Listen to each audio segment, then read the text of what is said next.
The first scream I heard that morning wasn't from the triplets. It was from one of the maids. A sharp, high-pitched sound that ricocheted down the marble hallway and sent shivers through my spine. It was followed by the unmistakable crash of glass against the floor. Somewhere in this sprawling mansion, chaos was already erupting, and the sun hadn't even climbed above the horizon yet. I stood by the grand entrance, suitcase in hand, staring at the ornate double doors that separated me from my new job, and possibly, my new life. I'd been warned.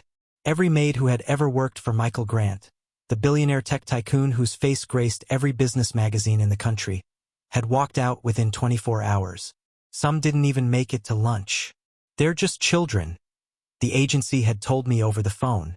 3 little ones born the same day. How bad could it be? Bad enough, apparently, to turn experienced professionals into trembling wrecks. The triplets were famous in their own way, whispered about in staff circles like a cautionary tale.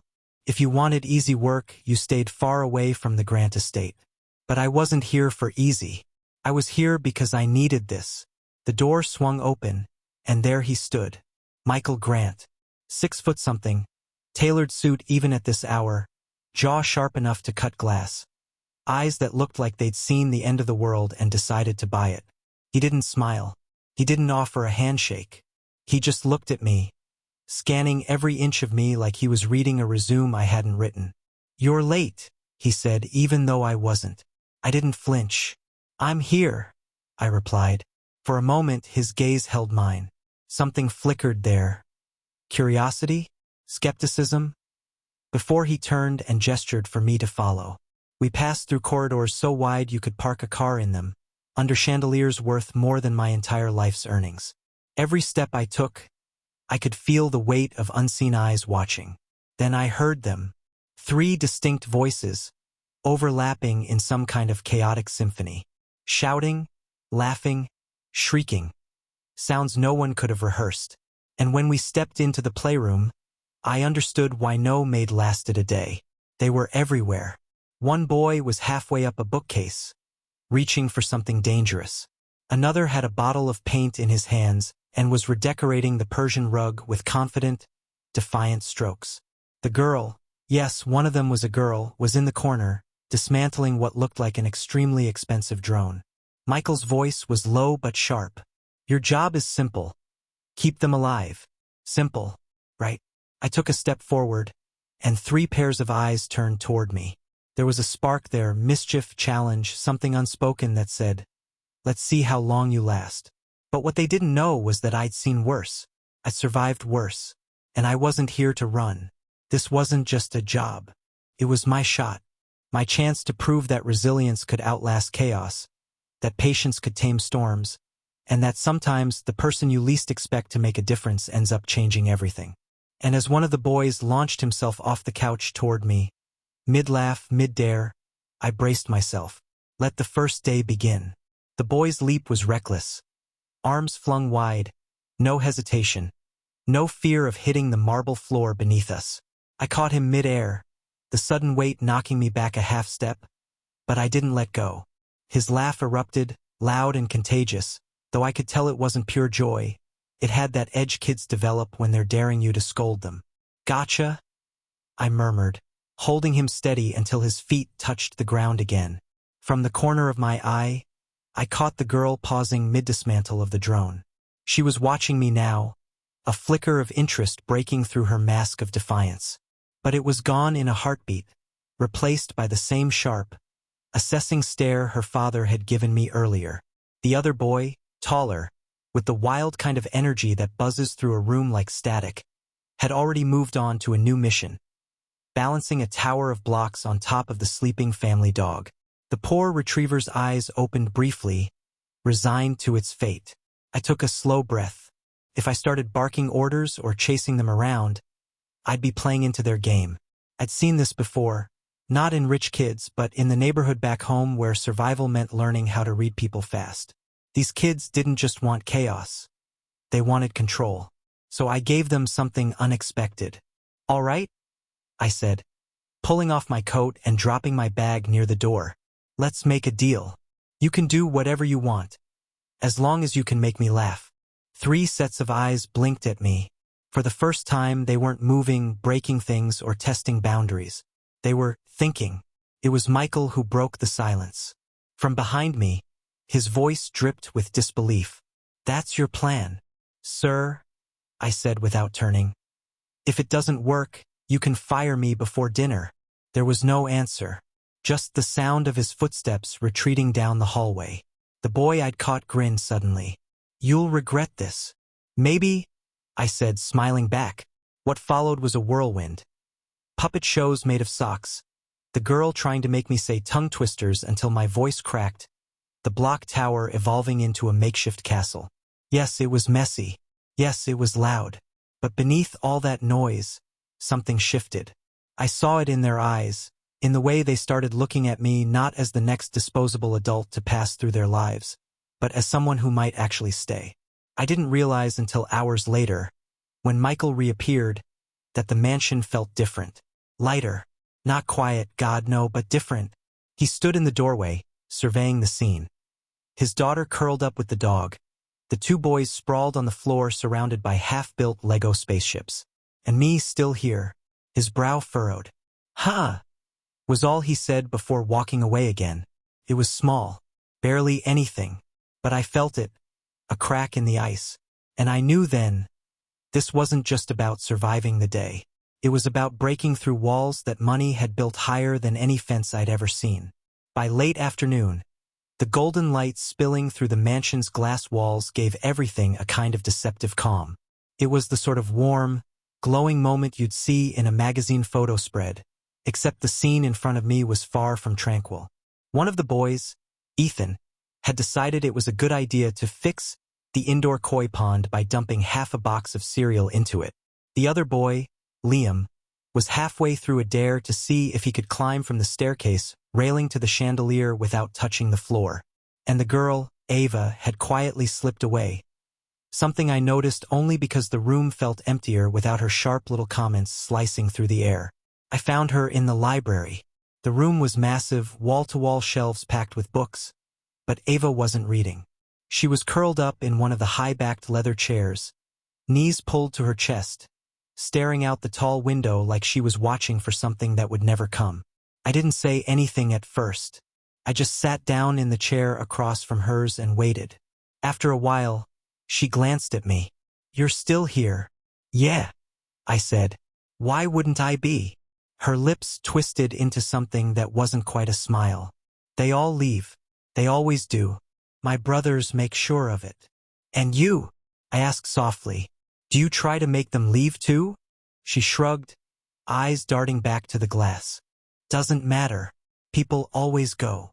There was a weight in her words that no 8-year-old should carry. I recognized it instantly, not because I'd read it in a book or heard it in some training seminar, but because I'd felt it once. That quiet, gnawing certainty that you weren't worth sticking around for. "You know," I said after a moment, "I had a neighbor once who thought the same thing. She kept her suitcase under her bed because she was sure someone would ask her to leave any day. But the funny thing is, no one ever did. She stayed. And eventually, she stopped packing." Ava tilted her head, curiosity slipping through her guardedness. "What happened to her?" "She became family," I said simply. Her gaze lingered on me for a beat too long, and then she slid down from the chair without a word. "Come on," she muttered, heading back toward the playroom. When we returned, the sight that greeted me could have been lifted from a disaster movie. Ethan's cereal pond had overflowed into the polished wood floor, leaving a sticky, soggy mess. Liam was dangling from the chandelier, grinning like he'd just discovered flight. And the retriever had decided now was the perfect time for a nap in the middle of the chaos. This was the test. I could feel it. The agency hadn't told me about the emotional landmines I'd be stepping on, but they'd warned me about the breaking point. The moment every maid before me had lost control and either walked out or got thrown out. "All right," I said, clapping my hands once. The sound cracked through the room. Both boys froze, mid-mischief. "Game's over. Time for something new." They exchanged a glance. "What game?" Ethan asked. "Team Rescue," I replied. The koi are in trouble, and the living room is under attack by enemy forces. We need all hands. I don't know what possessed them, but within seconds, both boys had jumped into action. Liam let go of the chandelier with a dramatic spin, and Ethan dropped to his knees, scooping the cereal back out of the water as if his life depended on it. Ava, to my surprise, knelt beside him, handing him a bowl to dump it into. By the time Michael walked in, the chaos had transformed into an oddly coordinated operation. The floor was still sticky, yes, but the kids were working together. No one was screaming. No one was breaking anything. He didn't say a word, just watched. Then, almost imperceptibly, he nodded once and left. I didn't need him to say it. That nod was more than approval. It was the first crack in a wall I hadn't even known I'd been trying to break. That night, the mansion felt different. Not quiet, never quiet with 3 8-year-olds under one roof, but less tense.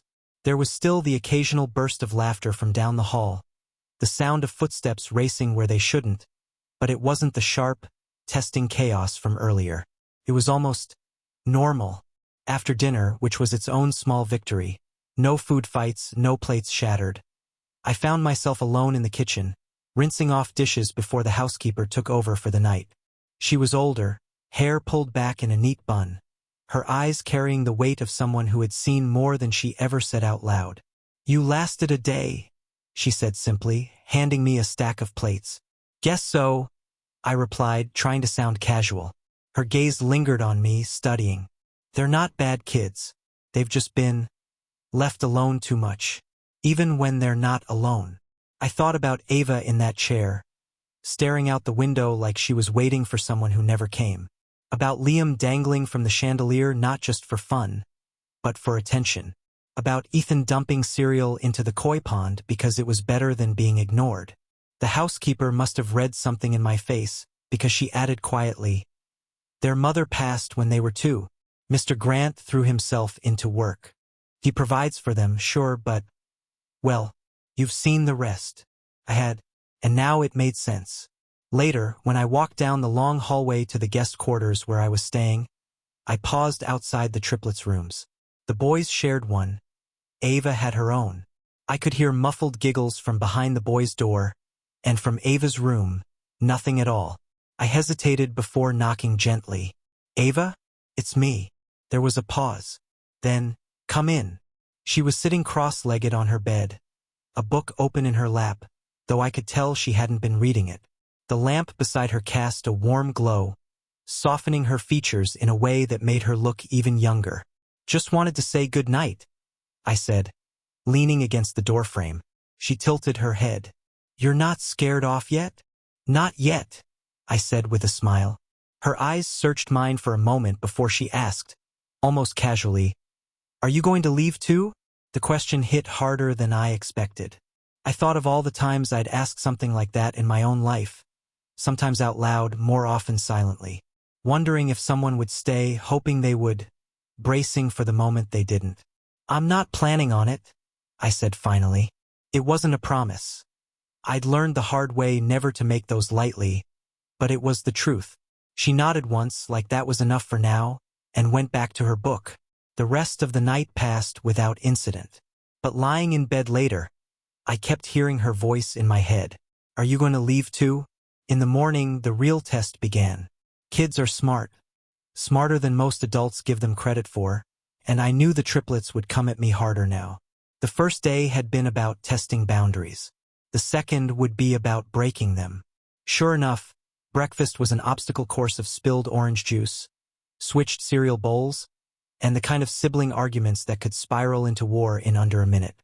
Michael made a brief appearance, coffee in hand, muttering something about a meeting in the city before disappearing again. As soon as he was gone, Liam looked at me with that mischievous glint I was learning to recognize. "Bet you can't catch me before I get to the gate," he said. Ethan immediately chimed in. "Bet she can't stop me from getting my Nerf gun." Ava just smirked, already slipping out of her chair like she was planning her own challenge. I didn't run after them. Instead, I called out, "Bet you can't beat me to the living room." The shift was instant. They froze, then bolted in my direction instead of scattering. By the time they got there, I was already kneeling on the carpet with a deck of cards in my hands. "What's that?" Ethan asked. "Something my grandmother taught me," I said, shuffling. "Winner gets to choose the next game. Loser helps me with dishes." They were hooked, and as I dealt the cards, I realized something. Surviving here wasn't going to be about control. It was going to be about connection. The card game was more than just a simple distraction. It was a bridge, a crack in the fortress of chaos that had defined the Grant household for so long. For the first time, I saw the triplets not as wild storms threatening to break me, but as children seeking something they couldn't quite name. Something I was starting to understand might just be me. Ava's sharp eyes followed every move, calculating her chances, while Liam's grin was wide and genuine. No longer a challenge, but an invitation.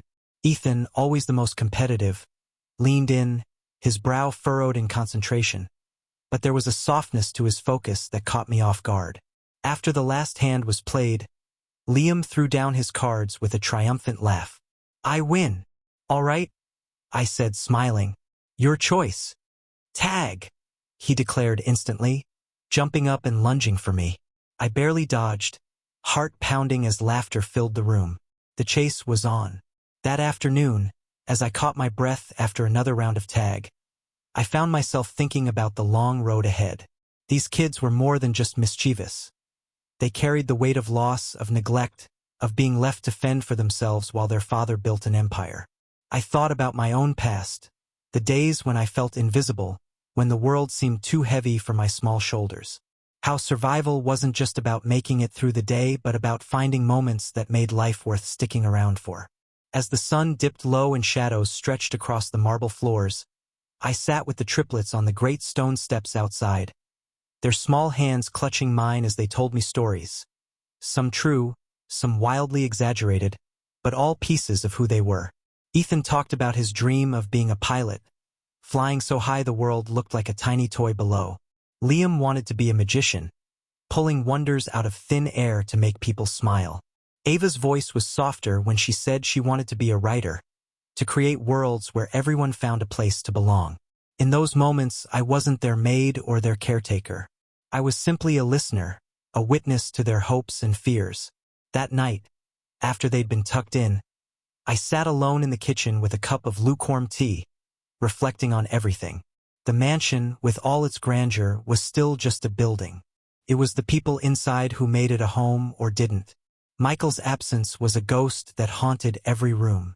I could feel it in the silence between the children's laughter, in the way Ava looked out the window, and in the brief moments when Liam's bravado slipped to reveal a boy longing for approval.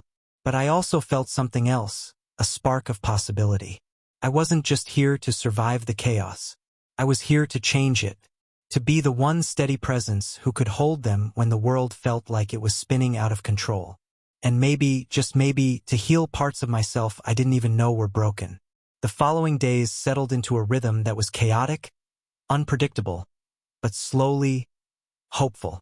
Each morning I woke to the echo of tiny footsteps running down the hallway, the sound of giggles bursting from behind closed doors, and the occasional crash that reminded me this was far from a quiet household. But beneath the noise, I began to sense something new, a fragile thread of trust weaving itself between me and the triplets. Michael remained a distant figure. His presence felt mostly in the hum of business calls and the occasional curt orders barked through the intercom. The mansion, with its marble floors and towering ceilings, felt like a fortress guarding not just wealth but secrets. Secrets I was starting to glimpse through the children's stories and silences. One afternoon, Ava surprised me by inviting me into her world, the tiny sanctuary she'd created in the corner of the playroom. It was a cluttered space filled with stuffed animals, handmade drawings taped to the walls, and a small, battered notebook she clutched like a treasure. "This is where I write," she said softly, flipping it open to reveal pages filled with messy handwriting and sketches that looked far older than her 8 years. "It's where I keep all the things I can't say out loud." I sat beside her, careful not to disturb the delicate world she'd built. "What do you write about?" I asked. "Stories," she whispered. "Stories about kids who get lost but find their way home. about people who don't give up, even when things get really hard. Her words hit me like a punch to the chest. Here was a little girl carrying the weight of the world, but still holding on to hope through her stories. It reminded me of my own refuge, my journal from years ago, filled with dreams and fears I never shared with anyone. As the days passed, I found myself learning more than I ever expected about resilience and love hidden in unexpected places. Liam, with his boundless energy and endless dares, revealed moments of vulnerability when he thought no one was watching. Ethan, the most boisterous of the three, showed a surprising tenderness when he comforted Ava during one of her quiet, withdrawn moments. It wasn't easy. Some days felt like walking a tightrope over a stormy sea. The triplets tested every limit, pushed every boundary. But slowly, the chaos began to feel less like a battleground and more like a dance. Messy, imperfect, but alive with possibility. One evening, as the sun dipped below the horizon, painting the sky in hues of orange and purple, Michael appeared in the living room. His eyes, usually guarded and cold, softened slightly as he watched the triplets play a game of make-believe with me. For a fleeting moment, the walls around him seemed to crack, revealing a father longing to connect but unsure how. Later that night, as I lay in my room, exhaustion pulling at every fiber of my being, I thought about the journey ahead. The challenges would only grow, the stakes higher than ever. But so would the rewards. I wasn't just surviving anymore. I was fighting for them, for myself, for a family that might one day be whole. The days blurred together in a whirl of activity and emotion, each one a new chapter in a story that was quickly becoming my own. The mansion, so often cold and distant, was slowly beginning to breathe with life, laughter, and, occasionally, tears. I could feel it in the air, in the way the triplets looked at me, sometimes with challenge, sometimes with longing, and sometimes with something I could only describe as tentative trust.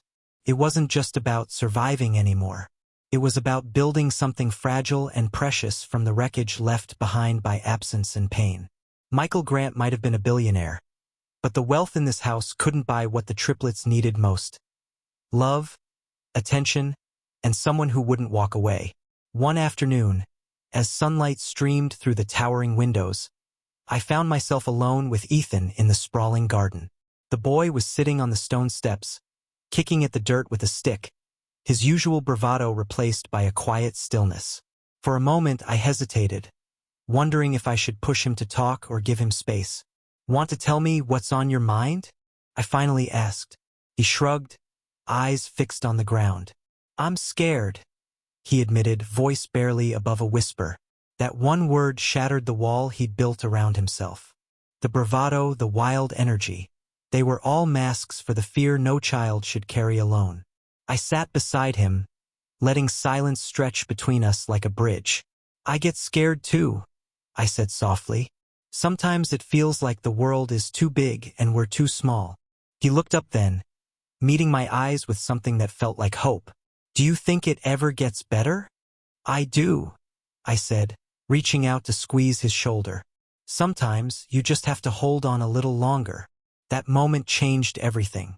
Over the next weeks, I saw Ethan open up bit by bit, his laughter more genuine, his challenges less about testing limits and more about exploring the world around him. Liam followed soon after, his dares turning into games that included everyone, and Ava began sharing more of her stories, letting me peek into the worlds she created with her words. But the biggest change was in Michael. The man who'd once been a shadow in his own home started to emerge from behind the walls of his workaholic armor. It wasn't easy for him. There were moments of tension, missteps, and long silences filled with unspoken words, but I could see the cracks forming in his defenses. One evening, he invited me to sit with him in his study, a rare gesture of trust. The room smelled of old leather and forgotten memories. "I don't know how to be the father they need," he admitted, voice low and rough. "I built a company to protect them, but I forgot to be there." "You're here now," I said gently. "That's what counts." He nodded, eyes glistening with something I hadn't seen before. Remorse, maybe, or the first flicker of hope. As the weeks turned into months, our fragile family began to take shape. The mansion still had its grand halls and expensive things, but what filled those rooms now were moments of connection. Laughter shared over spilled milk, quiet talks in the middle of the night, and the slow, steady building of trust. And through it all, I realized that I hadn't just changed the triplets' world. I had changed my own. The mansion, with all its grandeur and silent halls, was no longer a prison for the triplets or for me. Instead, it was slowly becoming a sanctuary, a place where broken pieces could begin to mend, and where the echoes of past loneliness were being replaced by laughter and tentative hope. Each day brought new challenges. Yes, but also small victories that tasted sweeter than any luxury the sprawling estate could offer.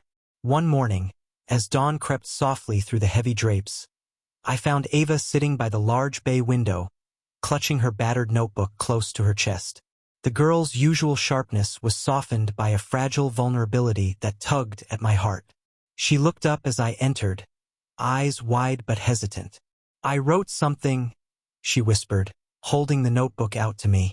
I settled beside her, fingers gently tracing the worn cover. "I'd love to hear it."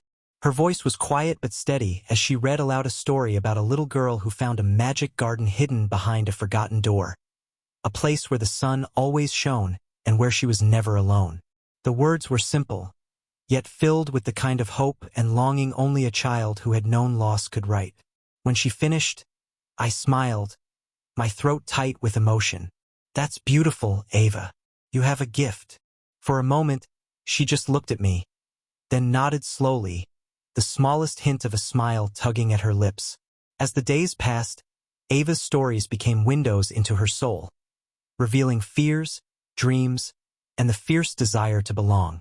We spent hours together crafting new tales, our imaginations weaving worlds where love was plentiful and endings were happy. It was in these moments that I saw the real power of connection, the kind that heals when words fail. Liam, too, was changing. The boy who once thrived on reckless dares was now channeling his energy into building elaborate forts and obstacle courses in the garden, inviting Ethan and me to join in the fun. His laughter, once sharp and defiant, became a bridge linking us in ways I hadn't dared hope for. Ethan remained the most reserved, but his quiet moments with me, whether sharing secrets during late-night talks or simply sitting side by side watching the stars, spoke volumes. Behind his guarded exterior was a boy learning to trust again, to believe that he was worth more than his fears. Michael's presence in the house was no longer that of a distant observer but of a father attempting to reclaim lost time. He attended parent-teacher meetings, joined us for dinners when work allowed, and even tried, awkwardly at first, to play along with the triplets' games. His journey was uneven, marked by moments of frustration and guilt, but it was progress nonetheless. One evening, after a particularly stormy day filled with tantrums and tears, Michael found me in the quiet of the study. His eyes held the weight of a man carrying too much, but also the flicker of determination. "I don't want them to grow up thinking I abandoned them," he said, voice raw. "I need help. I need to be better." I reached out, placing a steady hand on his arm. "We're all learning, Michael. Together." That night, as I lay awake listening to the soft breathing of the triplets in the next room, I realized that this wasn't just a job anymore. It was a mission, a calling. Through the chaos and the heartbreak, through the laughter and the tears, we were becoming a family. And sometimes the most unexpected people are the ones who change everything. The transformation within the mansion was subtle yet profound. Each room, once echoing with emptiness and disarray, began to hum with a new kind of energy, one that spoke of hope, healing, and the fragile beginnings of trust. But trust, I quickly learned, was not something freely given. It was earned, piece by piece, day by day, through patience and unwavering presence.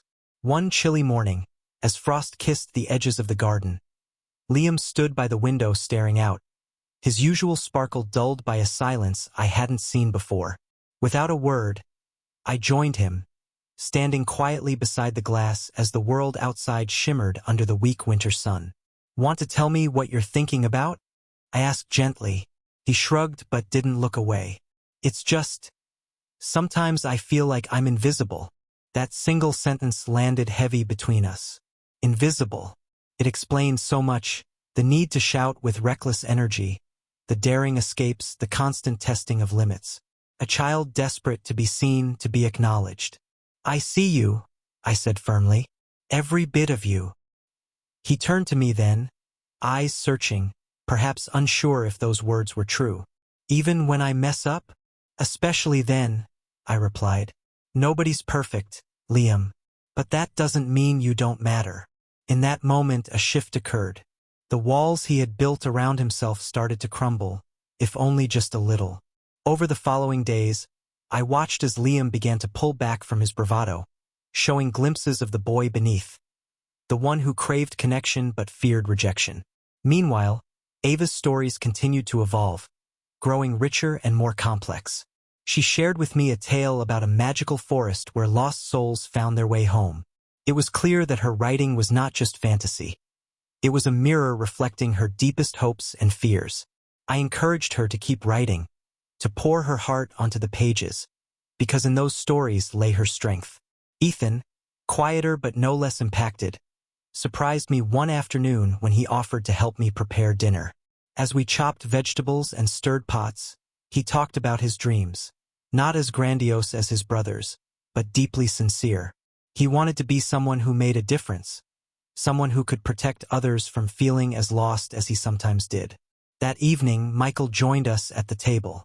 It was the first time in weeks that he had stayed long enough to eat together, and though the atmosphere was a little stiff, there was warmth beneath the surface. The triplets laughed at his awkward jokes, and for a moment the billionaire and his children were just a family. Imperfect, messy, but present. Later, as I cleaned up the kitchen alone, I reflected on how far we had come. The road ahead was still long and fraught with challenges, but there was a new foundation beneath our feet. A fragile, shining foundation built on love, patience, and the courage to face the past. I knew that the triplets still carried scars that wouldn't heal overnight. I knew that Michael still wrestled with his own demons. And I knew that my own journey was far from over. But I also knew this.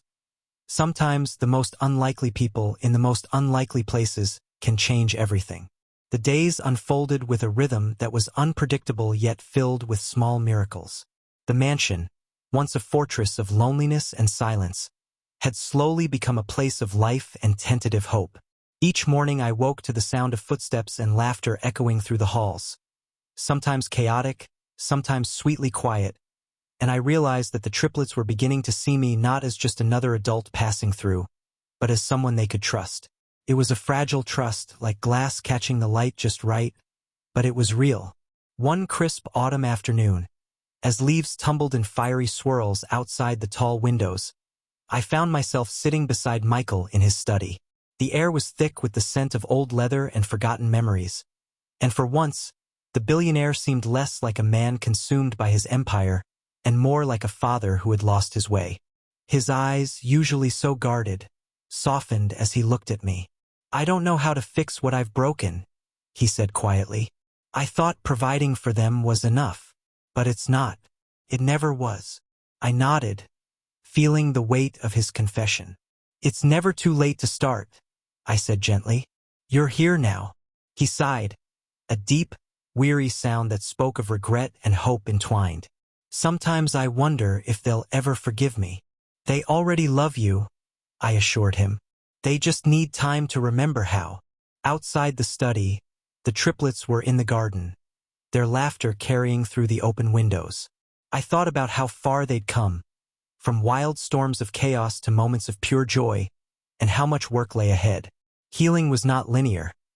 It was messy, complicated, and often painful, but it was possible. That evening, after dinner, I sat with Ava as she scribbled in her notebook, her brow furrowed in concentration. She looked up at me, eyes shining with a mixture of hope and fear. "Do you think I can be a real writer someday?" she asked. I smiled, reaching out to tuck a stray curl behind her ear. "I think you already are." Her smile was small but genuine, a light flickering in the darkness. Meanwhile, Liam and Ethan were building a makeshift fort in the living room, their teamwork a testament to the subtle shifts happening within them. Liam's usual bravado had softened into leadership, guiding his brothers with a newfound patience.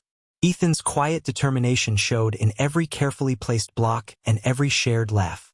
As I watched them, I felt a swell of pride and gratitude. This was more than a job. It was a chance to be part of something extraordinary. Later that night, I lay awake listening to the soft breathing of the triplets in the next room. The road ahead was still long and uncertain, but in the silence, I found a quiet resolve. We were a family in the making, imperfect, fragile, but fiercely real. And sometimes all it takes is one person to change everything. The quiet moments between the chaos became the most precious of all. In a house that once echoed only with the sounds of mischief and frustration, now there were whispers, soft conversations held in the dim glow of night lights, tentative apologies exchanged between siblings, and laughter that lingered long after the play had ended. These moments were fragile, easily broken, but they carried the weight of healing in their gentle persistence. One chilly evening, as the first snowflakes began to dust the garden, I found myself sitting with Ethan by the fireplace. The crackling flames cast flickering shadows across the room, and for a moment, the world outside seemed miles away. Ethan, who usually guarded his feelings behind a wall of jokes and bravado, looked unusually vulnerable. "Do you ever feel like you don't belong?" he asked quietly, eyes fixed on the dancing flames. I nodded, my heart aching for the boy who bore so much. "More times than I can count," I admitted. "But belonging isn't about where you are. It's about where you feel safe."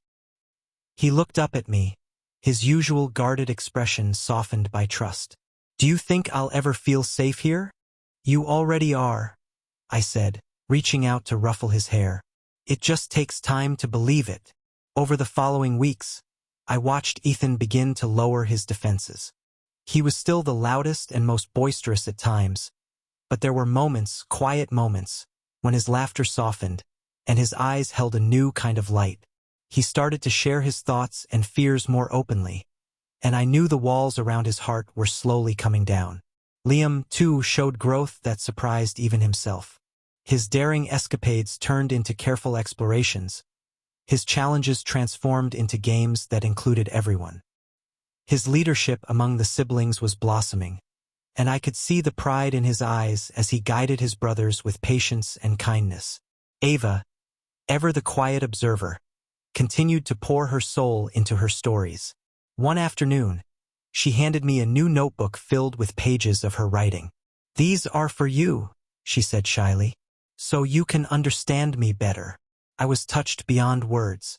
Her stories were raw and beautiful, filled with the hopes and fears of a little girl learning to trust again. We spent hours reading together, weaving new tales and dreaming of futures where nothing was impossible. Michael's presence became more frequent, more engaged.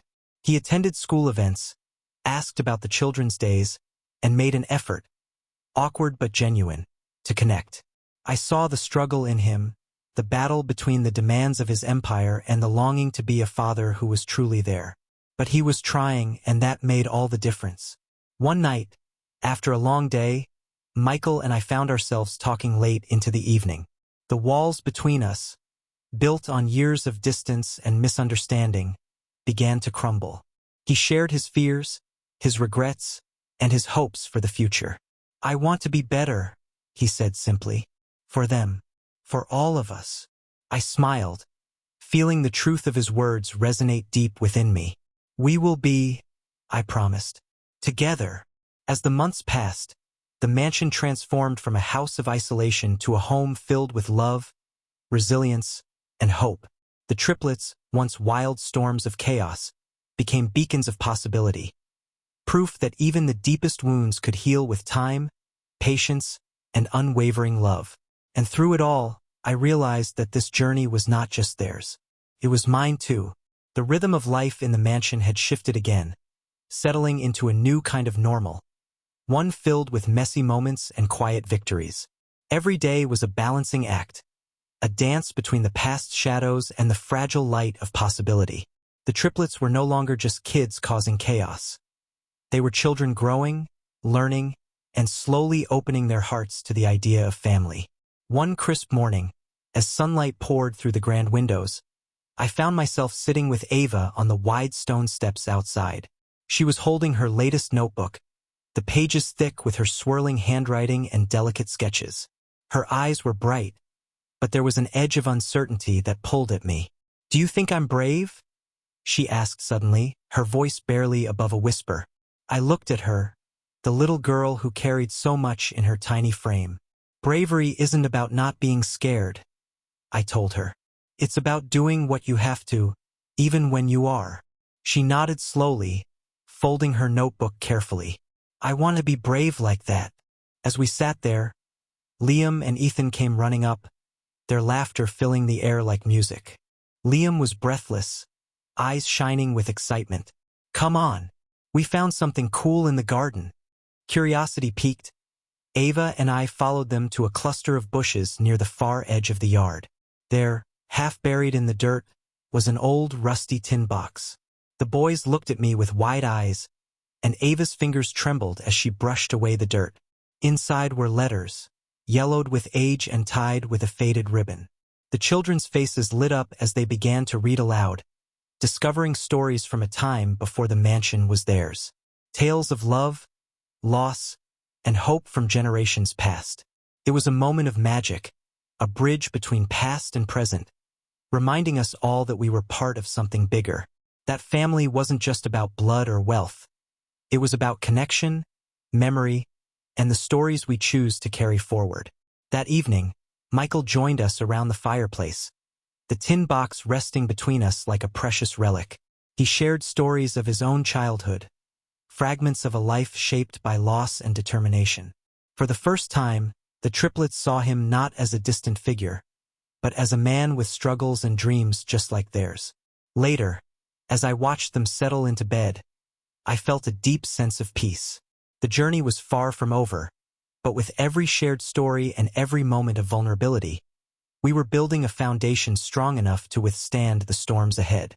In the silence of my room, I whispered a promise to myself, to stay, to fight, and to love fiercely, no matter what.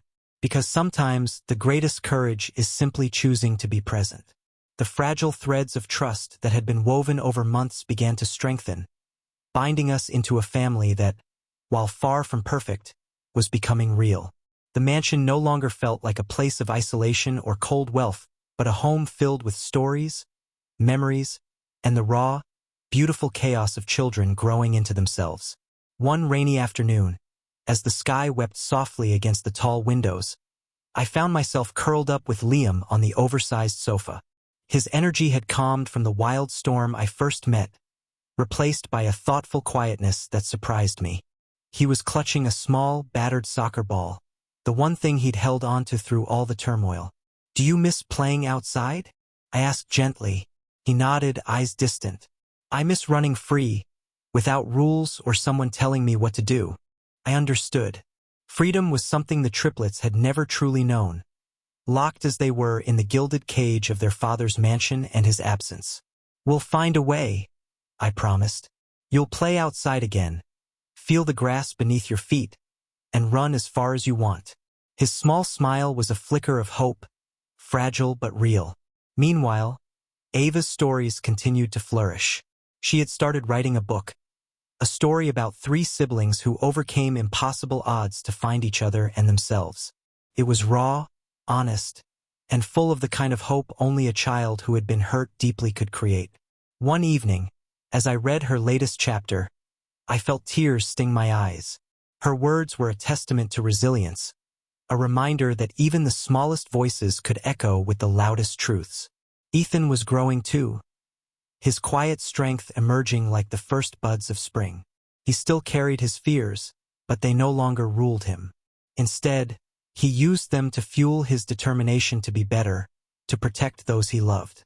Michael's presence became more consistent, more engaged. He attended every school event he could, made time for dinner, and even learned the triplets' favorite games. His transformation was not without struggle, but it was real. One night, after a family dinner filled with laughter and teasing, Michael pulled me aside. "Thank you," he said quietly, "for not giving up on them, on me." I smiled, feeling the warmth of his gratitude. "We're all learning," I said.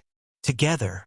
As the months turned into seasons, the mansion became a symbol, not of wealth or power, but of love reclaimed and lives rebuilt. And through it all, I knew one thing with certainty. Sometimes the person who changes everything is the one who refuses to walk away. The mansion was no longer just a place of memories and silence. It had transformed into a living tapestry of laughter, tears, and growth. A place where wounds began to heal, and broken hearts found space to mend. The triplets, once wild and guarded, were slowly unveiling their true selves, layer by layer, revealing the depth of their resilience and the strength of their fragile hope. One crisp morning, as the first light of dawn filtered through the heavy curtains, I found myself in the playroom with Ethan. He was perched on the edge of the worn-out sofa, clutching an old photograph, faded around the edges, but precious. His eyes were heavy with unspoken stories as he traced the faces in the picture with a trembling finger. "Who's this?" I asked gently, sitting beside him. "That's my mom," he said softly. Before, everything changed.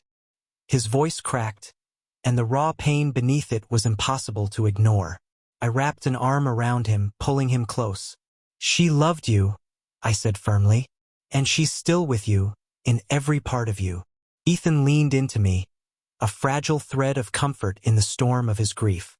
It was moments like these, unspoken, tender, and profound, that made the chaos worthwhile. The weight of loss was heavy, but so was the promise of healing. Meanwhile, Liam was outside, his laughter ringing through the crisp air as he chased Ava around the garden. The sight of them, so full of life and joy, was a testament to the power of second chances. Liam's earlier bravado had softened into a protective kindness, while Ava's quiet strength blossomed into a fierce determination to claim her place in the world. Michael watched from the veranda, his expression unreadable but softened.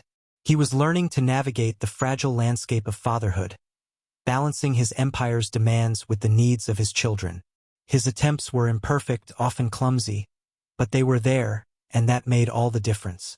That evening, as the family gathered around the fireplace, stories were shared. Some funny, some painful, all real.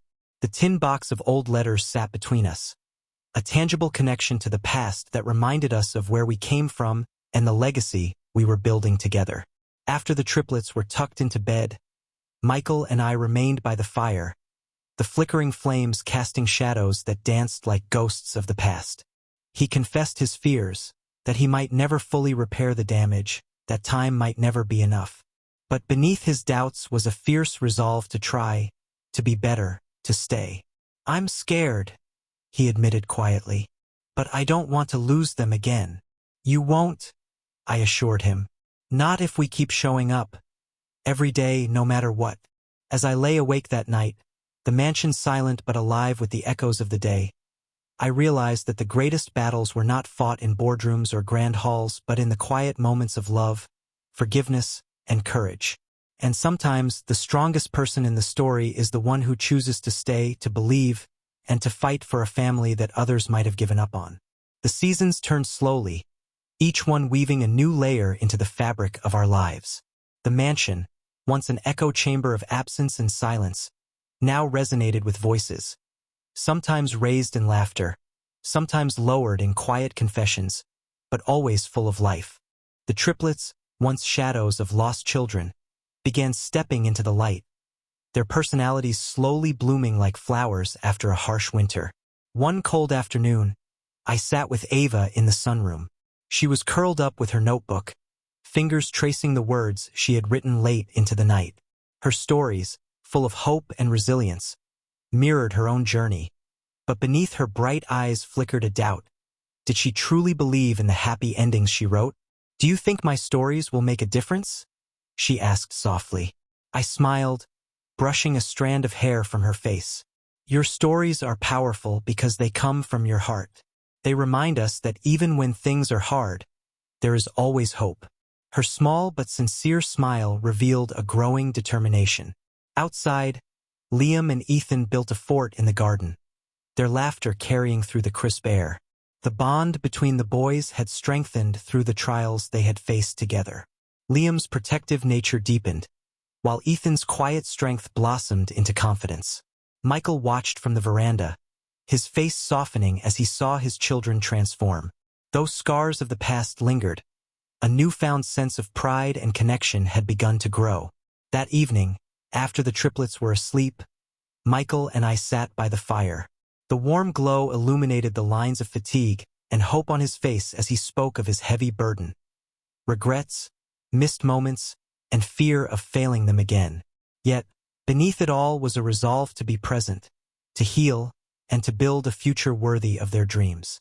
"I want to be the father they deserve," he said, voice thick with emotion. "You already are," I assured him. "It's not about being perfect, it's about being here." As the fire crackled, I reflected on our journey. A path of brokenness and mending, fear and courage, loss and love. The road ahead was still uncertain, but the family we were becoming was real, resilient, and full of hope. Sometimes, change requires no grand gestures, only the simple act of showing up and refusing to give up. Though winter lingered outside, warmth bloomed inside the mansion. The once cold, impersonal halls echoed with soft footsteps, whispered secrets, and shared moments. The triplets were no longer just surviving. They were beginning to truly live. One snowy evening, I sat beside Liam in the cozy library. His brows furrowed as he read about explorers who ventured into the unknown, never giving up despite fear. "That sounds brave," I said. "Yeah," he nodded. "I want to be brave like them." His words reminded me that bravery is not the absence of fear but the courage to move forward anyway. Meanwhile, Ava's writing evolved into a book, weaving her experiences and dreams with clarity and passion. Ethan, usually quiet, began opening up, showing kindness through small acts that revealed a growing trust and belief in connection. Michael's involvement deepened daily. He attended school recitals, helped with homework, and joined weekend outings. His transformation was real, not without setbacks but genuine, a man reclaiming his role as father and protector. One autumn afternoon, Michael stopped beside me and said, "I never realized how much I'd missed. The little things I thought didn't matter." I nodded. "Those little things are everything." That night, as the triplets slept, I watched stars shimmer in the dark sky, knowing the journey was long but the foundation strong. Through patience, love, and commitment, wounds once thought irreparable began to heal. True strength is found not in grand gestures but in quiet persistence. Staying, believing, and loving when the world feels cold. In that love we found home. Healing unfolded in expected and surprising ways. The mansion softened from a symbol of cold wealth to a sanctuary where broken hearts dared to hope again.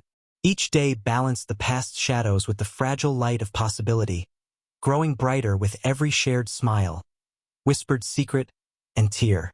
One crisp morning, I sat with Ava in the sunlit kitchen. "Do you think people can really change?" she asked. "I believe they can. Change isn't easy, but it's possible when hope and love guide you." Her fragile smile held promise. Outside, Liam and Ethan built a makeshift fort, laughter filling the air, a melody of brotherhood and trust. Michael's presence grew steadier: school plays, homework, learning games. Though awkward sometimes, his efforts were genuine, a man reclaiming fatherhood. One evening, after dinner, Michael confided his fears of failure, that time might never be enough to heal the damage. But beneath was resolve to try, stay, and love. "We're building something new," I said, "one day at a time."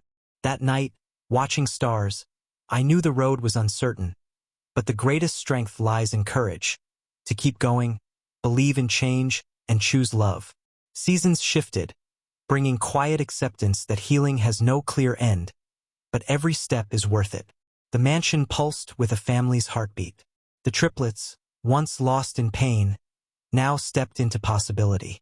One golden afternoon, Michael stood at the garden's edge, smiling at children playing.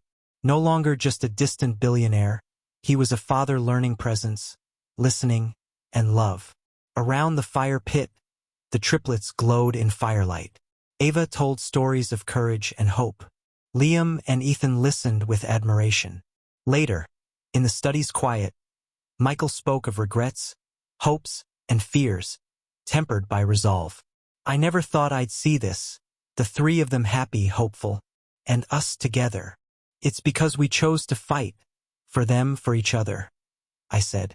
The mansion felt warmer, alive with promise. Past shadows reminded us of progress and the journey ahead. In the end, it wasn't perfection or wealth, but presence, love, and courage to believe in family worth fighting for.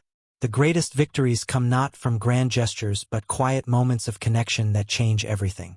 Days felt like fragile spring blooms, tentative but promising. The mansion was no longer absence but laughter, hope taking root in the triplets' hearts. One morning, sunlight spilling through windows, I sat with Ethan in the garden. His gaze was distant. "I'm scared," he said. "Scared I'll mess up and lose everyone." "Being brave doesn't mean no fear," I said. "It means going on despite fear.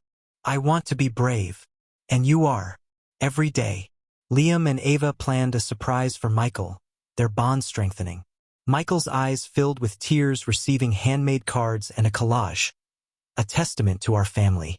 That night, Michael shared childhood stories, breaking down walls. Family's power lies in forgiveness, growth, and unconditional love. Extraordinary change happens through steady presence and refusal to give up. The mansion blossomed with warmth, laughter, and hope. The triplets shone with resilience-born light. One evening, Michael stood beside me on the veranda, pride and emotion in his voice.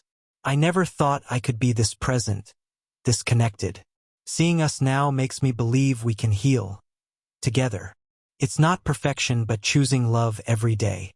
Showing up when it's hardest. That's what changes everything." Ava showed a drawing of our bright family. Liam and Ethan's eyes sparkled with hope. Together, we stood. A family forged in struggle and love, scars marking survival and growth. The greatest truth. Sometimes, the one who changes everything refuses to give up on family, hope, love. Relentlessly choosing each other daily is where true healing is found. And that is a story worth telling.